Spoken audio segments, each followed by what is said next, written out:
What's up, everyone? You are tuned into the DNVR Rockies Podcast, brought to you by Bet365. Use code DNVR365 when you sign up. Choose your offer and find out why it is never ordinary at Bet365. Well, folks, we said it yesterday when I was talking to our buddy Derek Montilla. It's never ordinary when you come into Coors Field to play the Colorado Rockies. Cody Del Mendo also described it on Friday as chaos. And so in light of what happened yesterday, I figured we would name today's show Chaos at Coors, because what an insane stretch of games the Rockies have been playing in. And to put this into perspective here, the Rockies took 2 out of 3 against the Cubs, almost swept them if it wasn't for a Justin Lawrence breakdown in the 9th inning, giving up 6 runs in a very close game. Almost swept the Cubs in insane fashion just a few days ago. A grand slam, a couple comebacks, and take 2 out of 3 against a very good Cubs team. And then they come in on their next day, no days off, none of that garbage for the Rockies. They're still rolling. And they take on the Arizona Diamondbacks, a team that has been touted as one of the most potent, dangerous teams in all of professional baseball. And you have a team full of guys that half of them are rookies. You've got Senza making his first start since May of 2023. And what do the Rockies do? They go get a dub. And not just a dub. They get a walk-off dub against the Arizona Diamondbacks. I almost felt kind of bad because we did talk to Derek Montilla on the show, and we like PHNX. We like our buddies over there. Derek and Jesse do an incredible job. And I was going home last night after the game, and I was listening to the post-game show for the Diamondbacks because, as you know, the Diamondbacks are right in the thick of it, in the middle of their postseason push, and they have not yet clinched it yet. They're still fighting for that wild card spot. And he was bummed, man. I mean, this is crucial baseball for the Diamondbacks. And I'm not going to sit here and say that I'm, bummed that the Rockies are playing good, because I love that. But we all know what it's like to have your team go into a game where you are 100% supposed to win that game. I mean, the Diamondbacks on paper should have crushed the Rockies. And that's what it looked like it was going to be from the first few pitches, literally, when Senza gave up a 2-run home run on pitch number 3 of his outing of the first inning. So my heart goes out to the PHNX guys, because, man, it's a tight race. They're still gonna be in the playoffs. I still have faith in the Diamondbacks, but as the Rockies fan, you love to see it. Let's break it down, because we have so much to talk about today. We've got a Senza start. This bullpen has been incredible for the Rockies. When have we ever said that in recent years? The bullpen has been one of the best major league bullpens in the big leagues right now. And it's a bunch of guys that nobody knows. And guys that are throwing 102 miles an hour, and no one knows what to do with it. We're going to talk about that. Defense has been unstoppable. Brenton Doyle is literally robbing home runs every single night. You've got a catcher, Hunter Goodman, who's hitting a home run every single night. Has 3 home runs in his last 3 games. One of them being a grand slam, 7 RBIs just 2 games ago. And he caught Corbin Carroll stealing yesterday for his first ever caught stealing. What a freaking show we have today, guys. I am so pumped. And I don't normally get this excited for a show in September when you're playing meaningless baseball, but the Rockies are giving us hope. And not hope in the fact that they're going to do anything this year. They've already been eliminated. That part's gone. But what I've said for the last few weeks is what I want to see out of the Rockies is confidence-building games for their young guys. And that has been a key piece to these last few weeks, that the Rockies have been able to put together performances from their young bullpen, from their young starters, that have just been huge. So again, let's dive into it. Senza, His first start since May of 2023, which is crazy when you think about it, because that's over a year ago. He had Tommy John surgery in July. And when you think of pitching being this routine-oriented sport, it's so hard to get out of come out May of last year. You get Tommy John in July. You spend your entire pretty much season and off season in rehab. You get into this year and you're like, okay, I'm going to be fighting for some starts at the minor league level. Not really sure if you're going to actually hit your projected start in the big leagues before the season ends. And he's able to return, and they say, okay, Senza, you're going to get some major league innings here. You're on a 70 pitch count max limit, and we're going to see what you got. Senzatella comes out.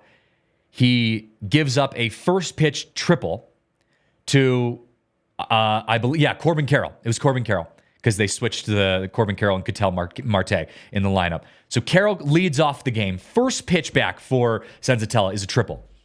He throws one pitch to Ketel Marte and comes back with his second pitch of that at bat. Third pitch of the game, it's a 2-run home run. And he crushed it, 460 feet to dead center. And you're thinking, oh God, like, here we go. Senzatella, and no one blames him. Like, he talked to us in the bullpen the other day, or in the dugout the other day, saying like, man, I got some butterflies. Like, I'm, a little nervous. And I don't blame him. And he comes out, and in 3 pitches, he gives up two runs, and you're thinking to yourself, man, this is going to be a quick outing. But he settled in. Wasn't his best outing, understandably so. It's his first time pitching since May of 2023. But he settled in. And he ended up going scoreless until into the 4th inning. When he came out, he hit his 70 pitch count max. Bud Black was hoping to get Senzatella to the 4th inning. He got him to the 4th inning. He ended up coming out in the 4th inning. And but I think overall it was a good outing. And Bud Black, his thoughts on that were kind of the same. I asked Bud after the game, what he thought of Senzatella's outing, and this is what he said. The stuff, the fastball was firm. I assumed the pitch to Marte had to be sort of middle for him to hit it to straightaway center. But what's that for Marte? 32 home runs. Big power. He's one of the best players in the game this year. He's really dialed in. But I thought Senza's fastball had life. Again, probably a little amped up. I do like the fact that he mixed in some curveball, struck out Peterson with a curveball. Changeup came into play a little bit, a couple good sliders. So I thought his stuff was fine. He's still, his first major league start in over a year. Even the number of starts going back to the ACL injury, it's not a lot. So this is good for him to, he'll make 2 more starts, have a normal off season, come into spring training in a really good frame of mind, both physically and mentally. So I had some people asking me, why was Senzatella starting this year? Why is he not just staying in the minors, getting his innings, getting his pitch count, and then just kind of rolling into the offseason and getting ready for next year? Kind of like German Marquez. Why are they not shutting him down at the big league level?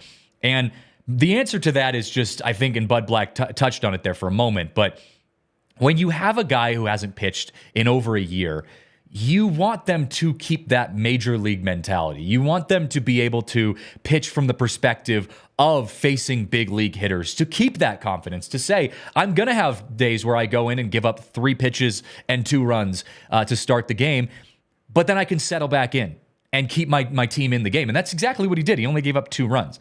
And so I think it's important for Senzatella to get these big league innings, even if they aren't as clean as he would want them to be, or as we're used to seeing out of Senzatella.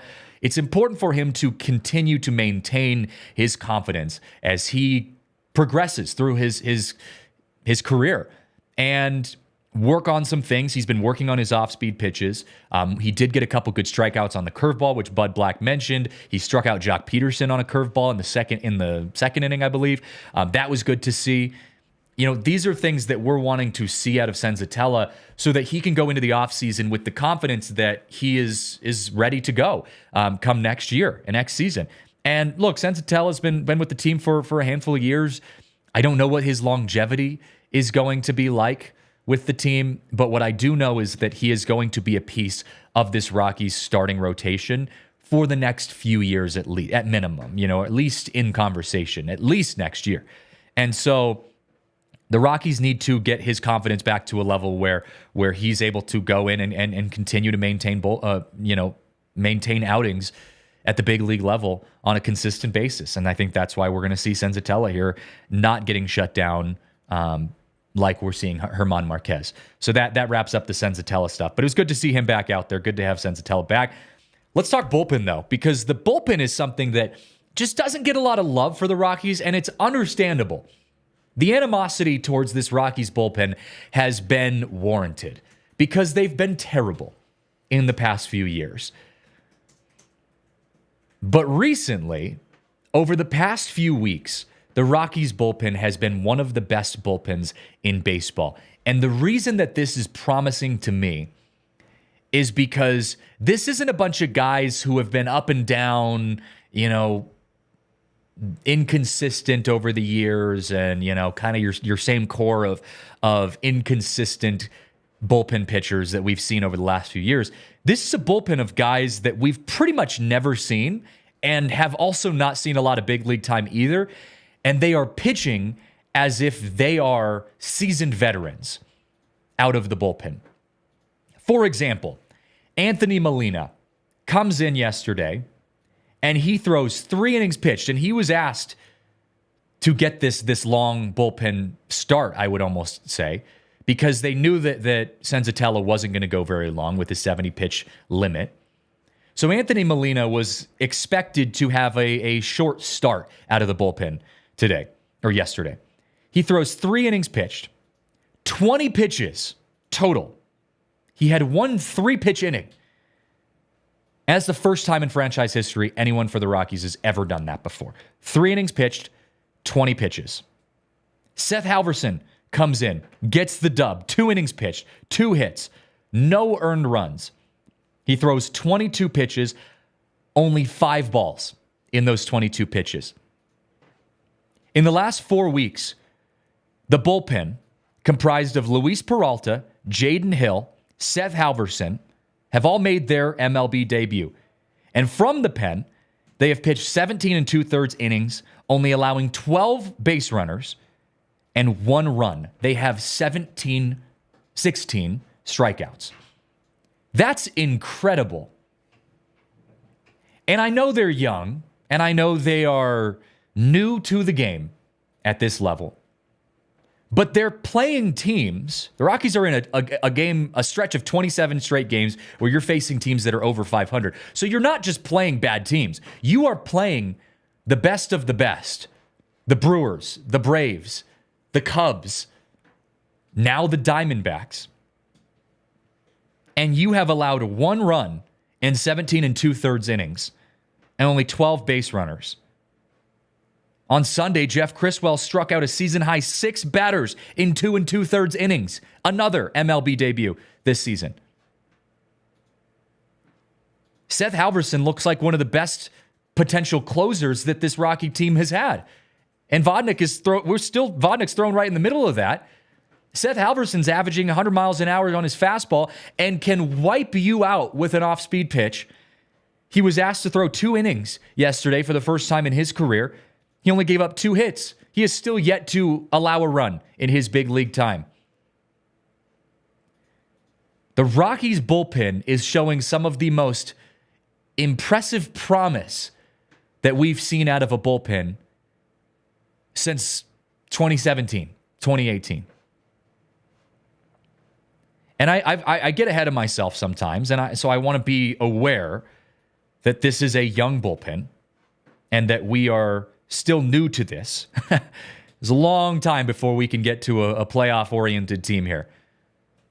But I think when we're talking about reasons for Rockies fans to be excited, this bullpen should be actually at the top of the list right now, because this is something that we haven't been able to talk about very much over the last few years, and we're finally starting to see some of those guys, those pieces, find a rhythm. So I'm loving it. I'm loving it. Hey, quickly, we got to give a shout out to our friends over at Coors Light right now, because Coors Light is the best, most refreshing light beer. And if you're spending some time out at the ballpark, you were there yesterday, you're there maybe over the next few days, there's only a few more series left, guys. We've only got a couple weeks of baseball left at Coors Field and beyond. And there is no better way to enjoy a Coors Light beverage than at a nice Rockies game. But even if you're not at the Rockies game, I'm going camping this weekend, guys. Rockies are on the road. I don't have any broadcasts this weekend, so I'm gonna hit the road. And you know what's gonna be in my ice chest, in my cooler when I go camping out at Taylor Reservoir this weekend? It's gonna be some Coors Light, because they are truly the most refreshing Coors Light beer, or light beer on the market. There's something nostalgic for me. I mean, I grew up, in going to college in Western and Gunnison. That's why I like to go camping out there.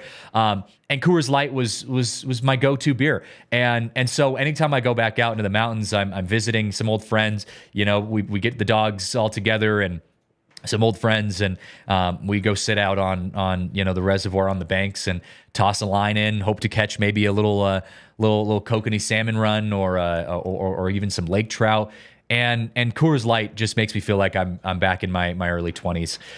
So that's the way you got to go. Get Coors Light delivered straight to your door with Instacart by going to CoorsLight.com/DNVR. Celebrate responsibly. Coors Brewing Company in Golden, Colorado.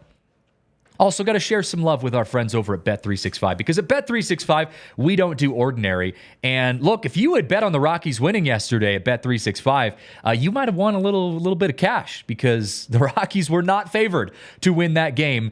And to put into perspective, the Diamondbacks, they're a 6.5 point favorite, 6.5 run favorite over the Rockies. They averaged 6.5 runs per game, and the Rockies came in and won. So if you're looking to make an interesting bet this weekend, don't count out your Rockies, man. They are playing good baseball at Coors Field. And if you use the code DNVR365 when you sign up, you deposit a $10 bet. You can choose between either a bet and get offer or a first bet safety net offer. But also, they've got a cool thing called the MLB Early Payout Offer with Bet365 Baseball Early Payout. You're a winner if your team goes up 5 runs or more, with an instant payout parlay, and same-game parlay selections will be marked as winners. So download the Bet365 app, use code DNVR365 when you sign up, and see why it is never ordinary at Bet365. Must be 21 or older and physically located in Colorado. Please gamble responsibly. If you or someone you know has a gambling problem and wants help, call or text 1-800-GAMBLER. All right, I want to go back to the bullpen though here for a minute, because they've just been so good recently that I got to continue to share some information on them. I want to give a over-encompassing statement here though, because I was realizing in watching the game yesterday, this and what we've been seeing out of the Rockies recently is a really potent equation, a potent formula. It's a better way of putting it. And what I mean by that is, for the Rockies, this is how you win games. You've got a starting pitcher that gets you into the 4th, 5th, maybe 6th inning and keeps you in that game. And then you've got a bullpen that comes in and dominates the strike zone. I already mentioned it. Seth Halverson, only 5 balls over 22 pitches, 17 strikes. Your bullpen throws strikes, gets guys out. And the guys who they're not getting out via strikeout, you're throwing to contact, you put the ball in play, you trust your defense. The Rockies have 153 double plays on the season. That is the most in the major leagues. They had 4 double plays last night against the Diamondbacks. You trust your defense to make plays behind you. Brenton Doyle has robbed a home run, it feels like, every single night over the past week. And he did it at least close to it again last night. And then, to cap all of that off, when you've got guys in scoring position, when Brenton Doyle gets on base at first base, he leads off the bottom of the 9th inning with a single. He steals second. You got a guy at second base with nobody out. You put the ball in play. You make the defense work. You move that guy over to third. An errant throw gets away from your first baseman. Brenton Doyle scores. That is how you win baseball games. And the Rockies, it shows me that they can do that. What I'm seeing out of the Rockies team in the month of September is this is a team that can win games against the best teams in baseball. Now, there's a lot of variables. There's a lot of things that need to be worked out before they can do this over the course of 162 games. But what you are showing me is that this franchise is headed in the right direction. And I need to give credit where credit is due, because I've been critical of the front office and their decisions or lack of decisions to get the Rockies in a place to win. And they are not going to do it every night like they did last night. But from what I'm seeing from this young core, the Rockies are going to have pieces in the coming years that can be competitive. And what we saw last night is a perfect example of how this formula, this winning formula that the Rockies can put together, is a reason to be excited. Talked to Bud Black after the game yesterday about his thoughts on the bullpen, his confidence in them, how he's seen them improve. This is what Bud Black had to say last night after another good bullpen performance. Well, the thing that stood out for me, 6 innings of rookie pitchers, right? Put up 6 zeros. Molina, extremely efficient, got a break with the line drive double play in the 4th. Deep fly ball to center. And then from there, very efficient. And, Peralta, ill-advised leadoff walk, but he hit a double play ball. And then Halverson, I thought, threw the ball extremely well again in his 2 innings. But, the composure that the rookies are showing, this season, especially of late with the number of guys we brought up. I mean, Molina's been here all year, but, that was part of his package from our scouts that, he's poised and composed. He's learned a lot, but, they were terrific. They really were. I thought that, obviously that was the key against, one of the best offensive teams in baseball. Like I talked about this afternoon when Spilly asked me about the Diamondbacks. Very good offensive team, power, speed, average. We held them down in a very offensive ballpark, so good for our pitching. So great to see, Bud Black sharing some love with his bullpen. I had talked to Senza yesterday as well after the game. Didn't get a clip of this, but he was saying, he's like, look, man, every single guy in this bullpen wants the baseball. And I don't think that's something you could have said for this team a few years ago or even earlier in the season. You get in big moments like this, and everyone wants a chance in that Rockies bullpen. It's becoming competitive. And I was talking to Derek Montilla yesterday, and he was saying, the reason the Rockies have the advantage in this series over the Diamondbacks is because they don't have anything to lose. And I get what he's saying. He's totally right. Like, from a wins and losses standpoint, if we lost last night, if we lost 3-2, let's say it was flipped, and we lost 3-2, you're not like pissed off that you lost that game. I mean, as a competitor, you're pissed off that you lost the game, but you're not going to get anything out of winning these games from a playoff standpoint. These are meaningless games, wins and losses. But where I do think there is pressure isn't on the collective Rockies franchise as a whole right now. It's on the individuals.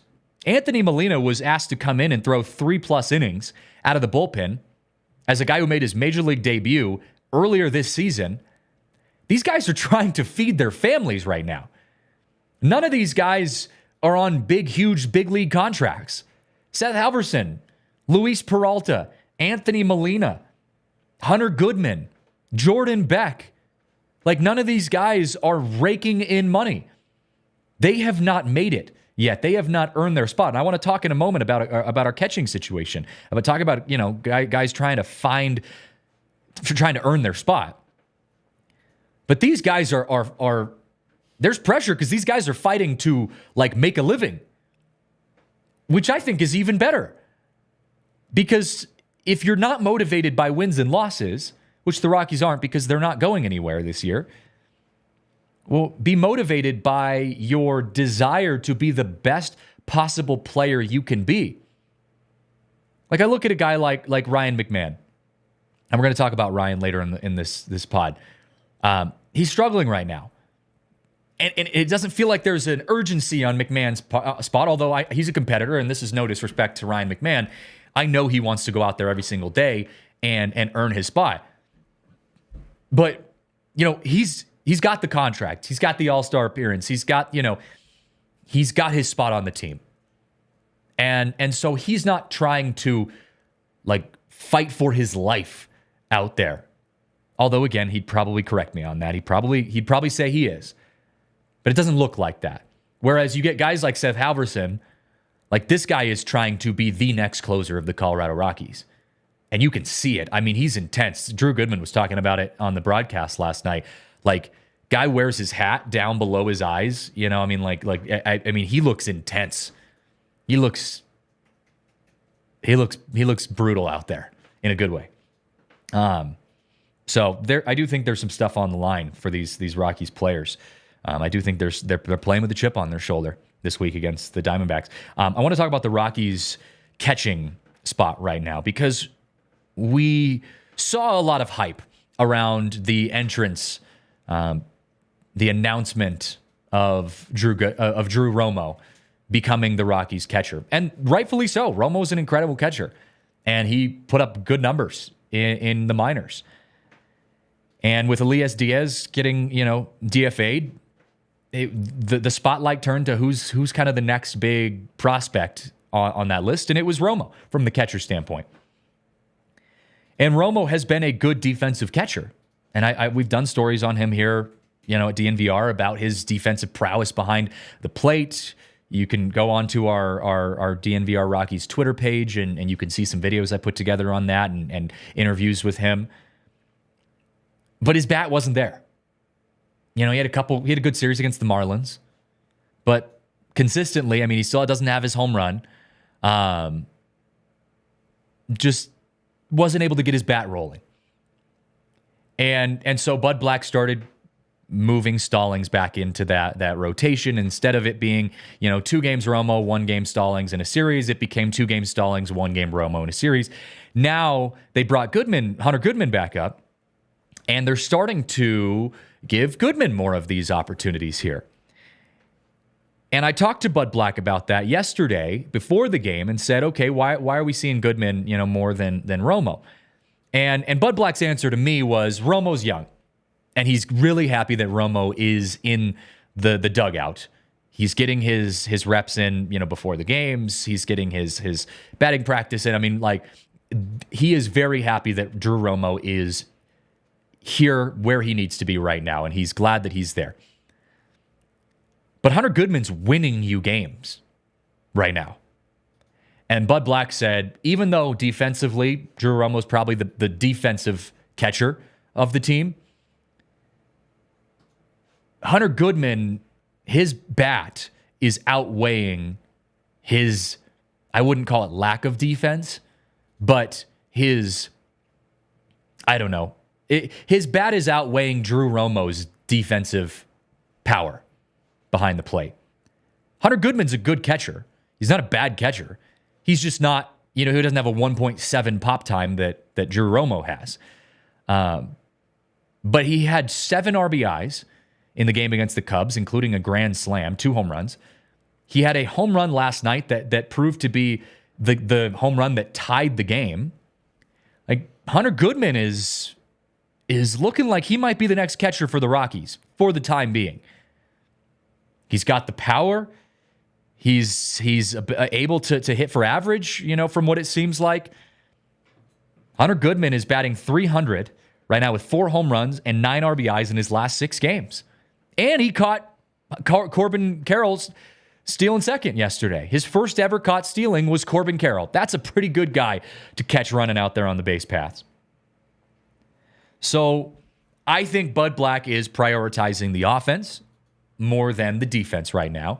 And he did have praise for Hunter Goodman behind the plate. But, I think we all are aware that the offense is where his strong suit is. So it'll be interesting to see how that goes. I think Drew Romo will get some more reps behind the plate before the season ends.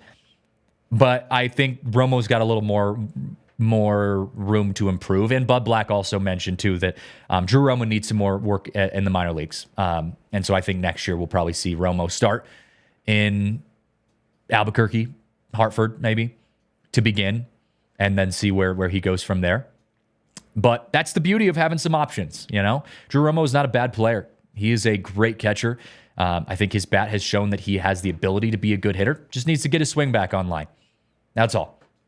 Hey, look, guys, I got to give some love to our friends over at Game Time right now, because there has never been a better time to be a fan than right now. You can see on the screen, I mean, Game Time makes things efficient. They've got Game Time Picks, which you just saw up there. That's their new Game Time Picks feature, which kind of helps you filter through all the fluff. They show you only the incredible deals on great seats, so you don't have to waste your time searching through thousands of tickets. Look, if you're going to a Broncos game, a Rockies game, a live concert, whatever it is, you know there's a lot of choices. So you don't want to have to sit there just scrolling and scrolling and scrolling, trying to find the best place to sit. With Game Time Picks, they've got all-in pricing, seat view, so you can get a panoramic view from your seat to see in the app what your view is going to look like. They've got the lowest price guarantee, and Game Time will credit you 110% the difference of any tickets that you find cheaper at anywhere else. Game Time ticket coverage, your purchase is covered with the most flexible customer service policy in the ticketing industry. They really are the premium place to get your tickets for any live event that you want to go to. So take the guesswork out of buying tickets with Game Time. Download the Game Time app, create an account, and use code DNVR for $20 off your first purchase. Terms and conditions apply. Again, create an account, redeem code DNVR for $20 off. Download Game Time today. What time is it? It's game time. Well, look, guys, if you're looking to get your floors redone, you gotta check out our friends over at Empire Today, because with Empire Today, they are truly the best in the business when it comes to customer service, friendly and affordable, care when it comes to getting your floors taken care of. I know they switched out our floors over in our studios not too long ago, and it's hard to do a studio, renovations. You've got cords and cameras and equipment, and we use these studios to death out here. I mean, we are moving things left and right. Kale, I mean, it sounds like a bulldozer every time Kale's getting our setup going out here. He's throwing tables around. Like, it is a wear and tear type of environment.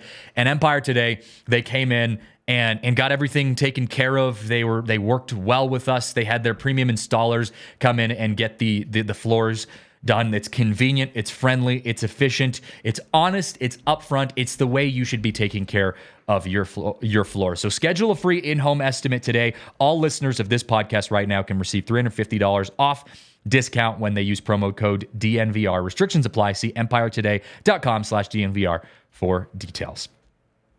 Let's talk a little Brenton Doyle, because Brenton Doyle, he's making a play every night. And if it's not defense, it's offense. If it's not offense, it's defense. He's doing it on both sides of the field. And I want to talk offensively last night, because if you watched the game, you probably saw Brenton Doyle defensively looked like it was very close to being another home run robbery. He robbed a grand slam in the last game against the Cubs. Like, the dude's incredible defensively. But offensively yesterday, Brenton Doyle, I think, truly was the player of the game, in the sense that in that bottom of the ninth inning, he leads off, he gets on base, he gets crushed a single. He hit it so hard he couldn't even stretch it into a double because he hit it into the gap.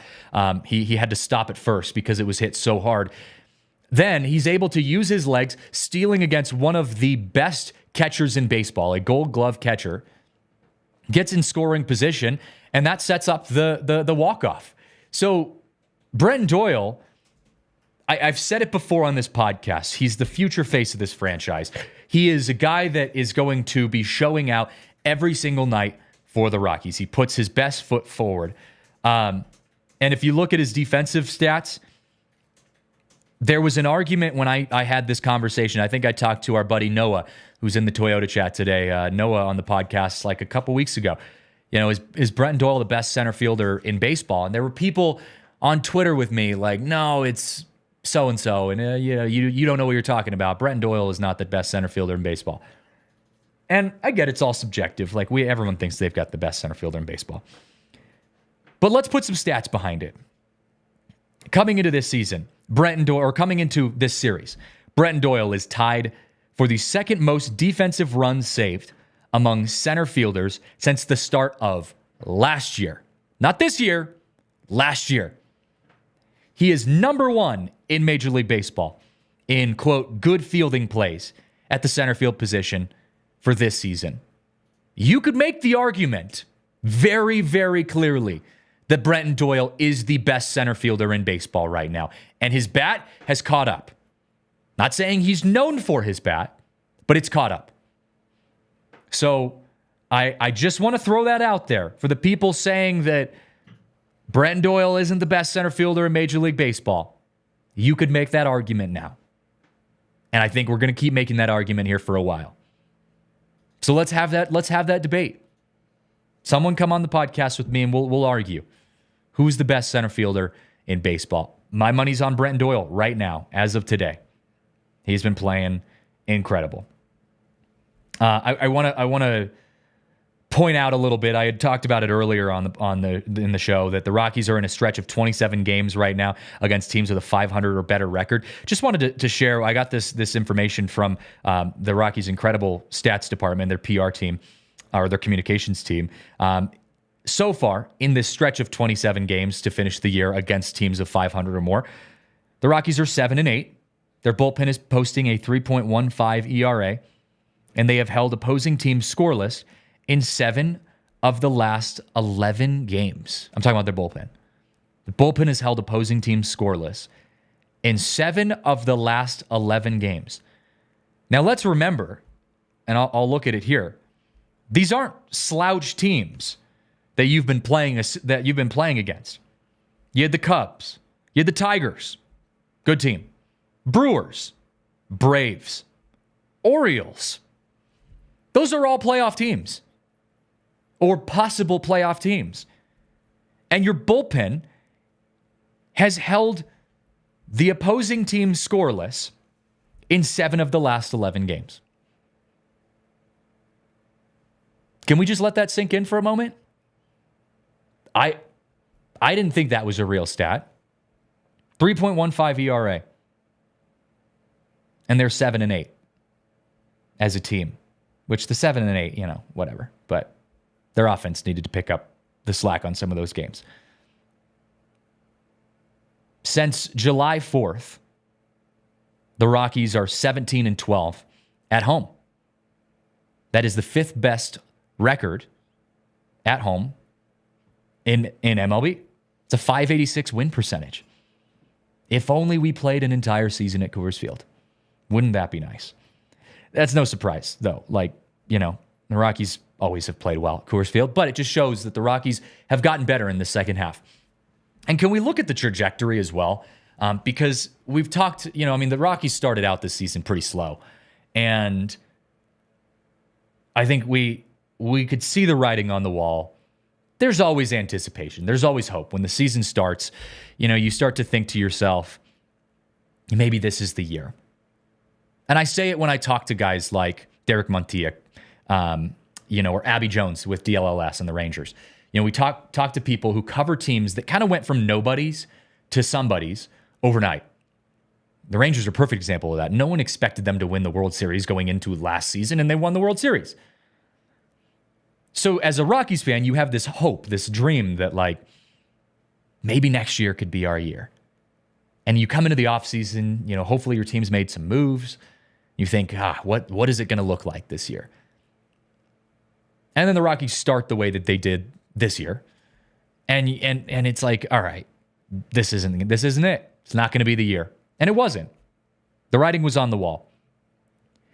But to see what the Rockies have done once they kind of realized that they weren't going to be a playoff team, I would say the All-Star break, they started to you could start to visibly see those changes being made in the lineups where, Bud Black was taking some risks, saying maybe I wouldn't do this if we were a playoff team, putting, Drew Romo behind the plate type of thing if we were a playoff team.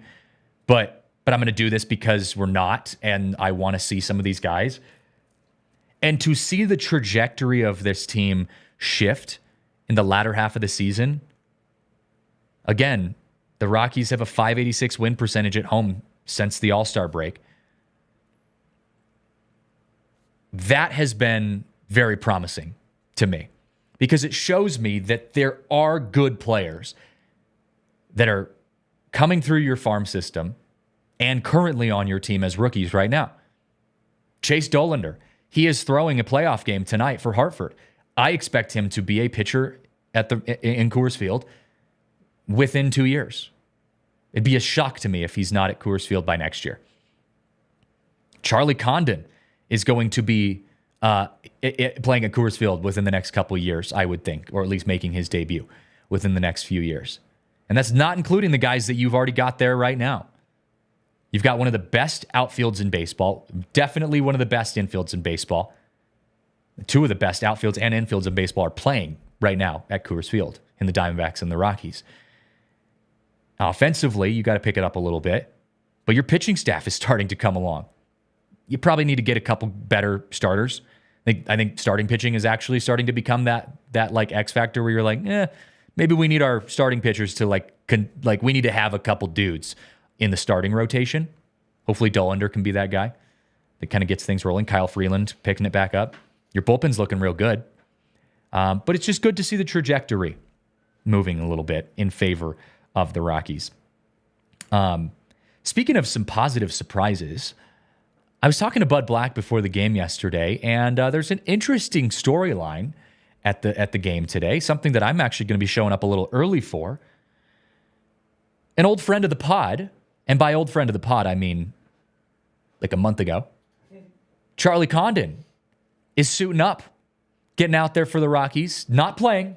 Let's make that clear. He's not going to be playing. He's not on the roster, but he'll be getting in uniform and playing catch with the guys. I don't know if he'll get to take BP. Maybe he'll take BP like right now. Maybe it'll be one of those things he does like early in the day. But he'll be in the clubhouse, in the locker room, just hanging out, getting to be around the big league level. And Bud Black kind of dropped the news to us yesterday. So this is what Bud Black was saying in the dugout. Kind of shocked all of the world yesterday before the game. And just for the record, Charlie Condon, our number one pick, will be here tomorrow. Actually, he'll be here today. He's here.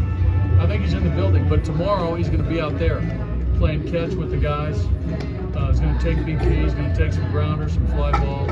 He's going to be in Union. Condon.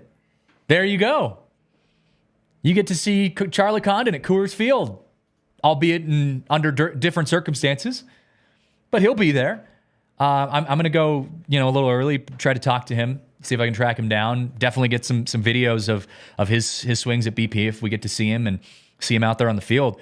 I also, Kale, I was telling you this before the show started. I mean, since we've only had him on the show from a digital standpoint, I'm actually curious to meet him and see how freaking huge he is, because he's like 6'6", 200 plus pounds. Like, the dude is huge. He'll be hard to miss. Large dude. Yeah, I'm excited to just get to meet him and be like, oh, okay, so that's who the Rockies are. That's why they were so excited to get a guy like him. Yeah, can't really say much else other than that. That's the truth of it. I'm excited to meet Condon, hopefully in person today.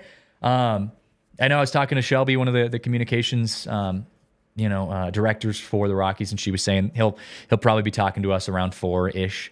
I don't know how individual it'll be. It'll probably be more of a group thing. We'll all just sit down in the dugout, and him and Bud Black will probably sit next to each other and then just get to chat. Condon just coming off a nice Northwest League championship for the Spokane Indians. Shout out to the Spokane Indians for winning their first championship, I believe, in 8 years, I think is what I saw. Something like that. Correct me if I'm wrong. So good to see that. And yeah, I'm excited. I'm excited to see this team these last few games. This will be fun. Speaking of exciting, we've got to mention one of the most exciting sponsors that we have on this show, and that's Raising Cane's. And I always say I hate doing these reads with Raising Cane's because it makes me so damn hungry. every single time. Raising Cane's is the best chicken fingers on the market. And I'm not just saying that because they are a sponsor of this pod. I'm saying that because I genuinely love their chicken fingers. I mean, there is something about whatever ingredients they use in their sauce and their batter. I am a self-proclaimed chef, home chef, and I can cook up a pretty mean fried chicken at home.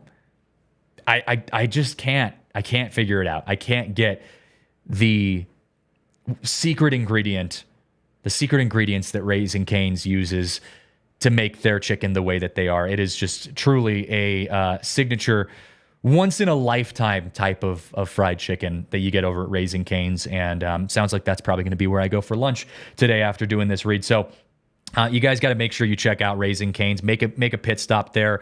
They've got hand-battered chicken fingers, as you know, cooked to order, made for you. They've got it all. So turbocharge your chicken fingers. Get them even faster by ordering online at raisingcanes.com or through their mobile app, Raising Cane's Chicken Fingers. One love. Another one of our favorite sponsors, or my personal favorite sponsors, Shady Rays. Always got to throw on the Shady Ray sunglasses because, look, they look good, they feel good, and that just means they are good. With Shady Rays, they are durable, they are beautiful. You can get so many different types of sunglasses. My personal favorite are the polarized sports sunglasses. I use them when I go fishing. Helps you to see into the water a little bit deeper. You can see those little fishies swimming around in there. That's just me.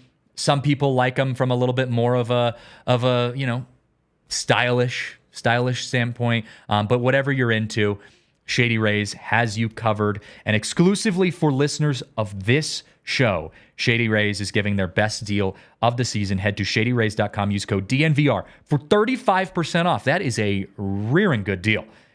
35% off polarized sunglasses. Try for yourself the shades that are rated 5 stars by over 300,000 people. It is a good way to go. I feel like Spencer right now when I wear these shades on the podcast. Have you ever produced a Big Drive Energy pod, Kale? I have. It's been a couple years. Couple years, yeah. Jeez. But many in the early days, yes. Okay, yeah. So he wears the sunglasses the entire time.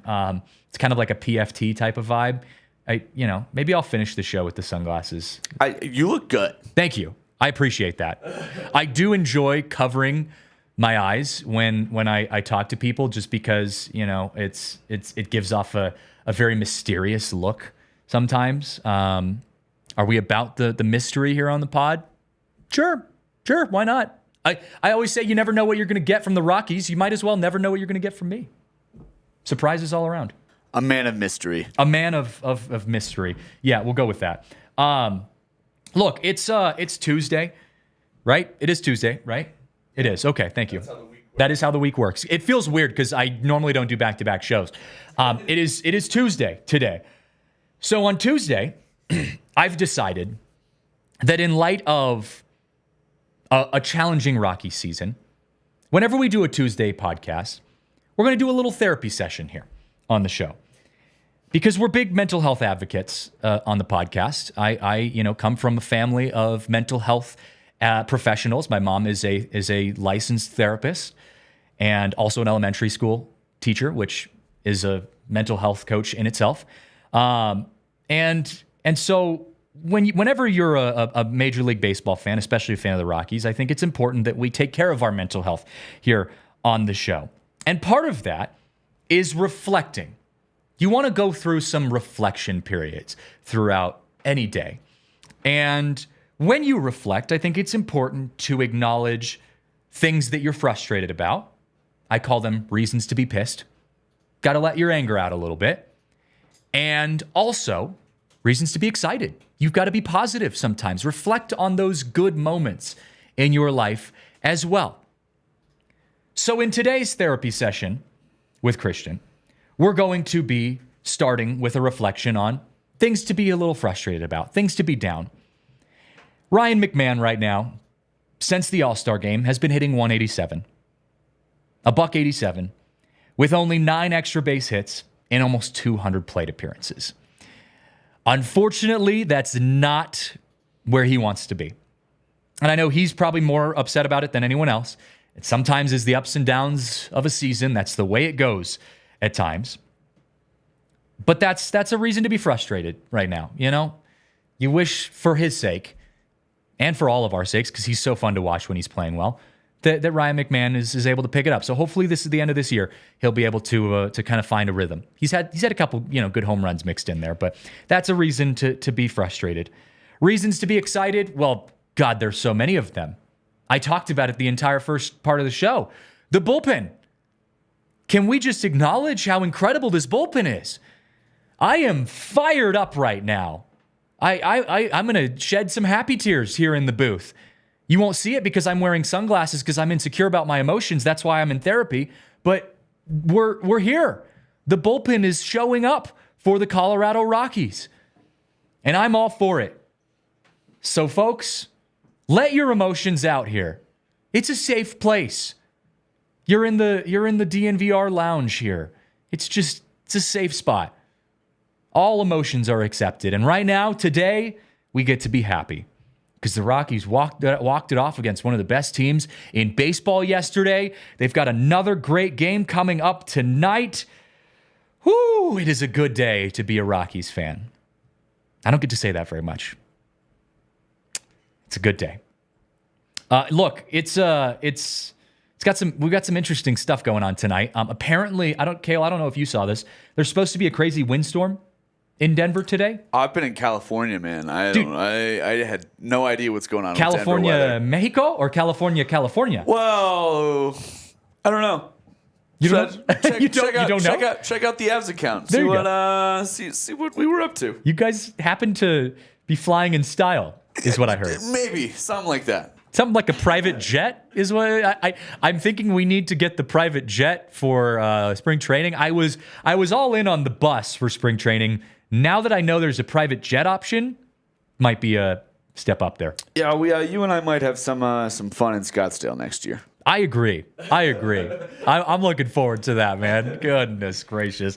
Apparently, there's some crazy windstorm expected today. I talked to 9 News meteorologist Chris Bianchi, and he did say that the winds are expected to die down by first pitch, which is good news for Rockies fans. For the rest of us, during the rest of the day, supposed to get 60 to 70 mile an hour winds. I already felt it a little bit this morning, not the 60 to 70 mile an hours, but it's getting a little blustery out there this morning on the dog walk. And so be safe out there, guys, because it's apparently supposed to be like crazy winds. No hail, but crazy winds. We don't normally get crazy winds here in September in Colorado. The leaves are changing colors up in the mountains. I'm heading out there this weekend. Kale, are you going to get the chance to go see some of the leaves changing colors? I've got the weekend off. I think I'm going to try and drive over Keebler Pass this weekend. Keebler. That's my spot for leaves. That's your go-to. I know. I'm heading over Cottonwood on Friday morning. And I'm thinking that there's going to be some leaves changing. I think they're already starting to go at the 10,000 feet level. Yeah, I've got a friend who was up at Guanella the other day. Said you're starting to get some colors there. So further west, it should be even better. I'm hoping. I am camping. So Marissa and I are going camping on Friday night. Friday night, and apparently we're supposed to get some snow.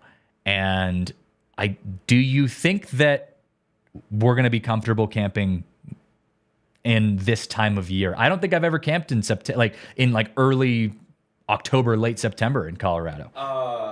Might be a little chilly. Yeah, it is. It does definitely get chilly, and the snow is a very real possibility. But also, it warms up during the day. Not a huge deal. It'll melt. But yeah, just make sure you've got below freezing rated sleeping bags. Knowing Marissa, I have one, and Marissa will probably take it. Knowing Marissa, do you think she'll be able to handle the cold? I think she'll survive the night. She'll survive, yes. And then I think she'll go, hey, babe, we're never doing that again. Yep. I did get us 2 hotel rooms the 2 nights after that. So that's the move. I was like, all right, she'll enjoy the shower in the bed the next night, for sure. Well, I'm calling the Western Colorado Adams State game. No, this is to answer Will Carpenter's question in the Toyota chat. This is actual outdoor camping. I mean, I'm going to be in a tent. Yeah, we're on the tent ground. campers. We're here. tent campers. We're real outdoors. If you ask on the Marissa, Rockies pod. If we had the option to be RV camping, we would be RV camping. But I personally will be tent camping. We do not have an RV, so we will be out on the ground, one with nature, on the banks of the Taylor River, camping it up, hoping to catch some fish, grill them up on the banks. The dogs are going to be having a blast. It's going to be a good time. And the cold doesn't get to me too much. Dune, our older, or, our younger puppy, he's the shepherd. He could care less about the cold. He's an outdoor type of dog. Zia, our little puppy, she's not a puppy, she's 4, but she's a little Cocker Spaniel. She hates the cold. So we'll see how she does. I'll bet you Dune by a river with water and sand and sticks and He'll all be the in the water above no is a wildly entertaining watch. It is. He's kind of a crackhead when it comes to that. He's still in he's like almost 2 years old, and so he's still in that like zoomies phase where like he just sees wild things and is like, I need to go run as fast as I can in random directions, including the water. And I'm like trying to fish, and he's like, yeah, no, I'm going to jump into the water. I hope you're not trying to catch something here. But yeah, it's still a good time. It's like having kids. Like when you have kids and you try to go fishing with them, like fishing is secondary. You're there really to just let the kids like have a good time, Like you've gone camping with your dog. It's probably the same thing for you. You don't go fishing, but like I bought a fishing license and a pole this year. Hey, look at me! You should come fishing with us. I will. The problem with my dog is she's a little bit older now. She's 5, so she's like pretty chill. When we go camp, she was like that when we were younger. That's such a good age. When she was younger, but now she's just like, yeah. Are you going to sit here? I'll sit with you. That's Zia. It's great. Yeah, Zia's almost 4, and it's the same thing. Like she used to just be like jump. I mean, she's a Cocker Spaniel, so she's a hunting dog. She'll jump in and out of bushes and stuff. I mean, she's looking for birds. And now, as a 4-year-old, she's just kind of like, like I'll just keep up with you. Like I'm off leash the whole time. We're just chilling. If I need to fall asleep on the side of the river, I will. Dune's like watching the water the whole time. Like, where are the fish? Catch a fish for me. So yeah, it's a good time, but we're going to be out camping this weekend. The Rockies will be on the road, which will be nice. This is my only weekend until December that I don't have a broadcast. College football, high school football, whatever it is. No broadcast for me this weekend. I'm loving it. Look, guys, it's been a good show. This has been a good show. I have had a lot of excitement, a lot of energy rolling up. We love riding the waves here with the Rockies, and that is the truth of this season. Just ride the wave, Probables for tonight, Rockies D-backs. Reminder, the Diamondbacks do score an average of 6.5 runs per game, so don't expect them to be an easy win at any point. Jordan Montgomery and Ryan Feltner, they're your 2 probables of the night. It's going to be a 6:40 first pitch at Coors Field. Hopefully the weather holds out for us. We're going to be hanging in there. Follow us on Twitter at DNVR_Rockies. You can follow me on Twitter at CJJ Saez. You can hang out with all of us here at the DNVR Sports crew. We've got a ton of stuff coming up here. Football is in season. It's just a great time to be involved at the DNVR Sports. Check out our Die Hard membership program. You can find out a lot of information at thednvr.com. It's a good time to be a sports fan here in Denver. That's going to do it for us here on the podcast. Shout out to our super producer, Kale, for being back in the house with us. Welcome back, Kale.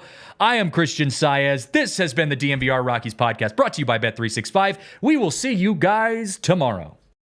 We all silly like the mayor.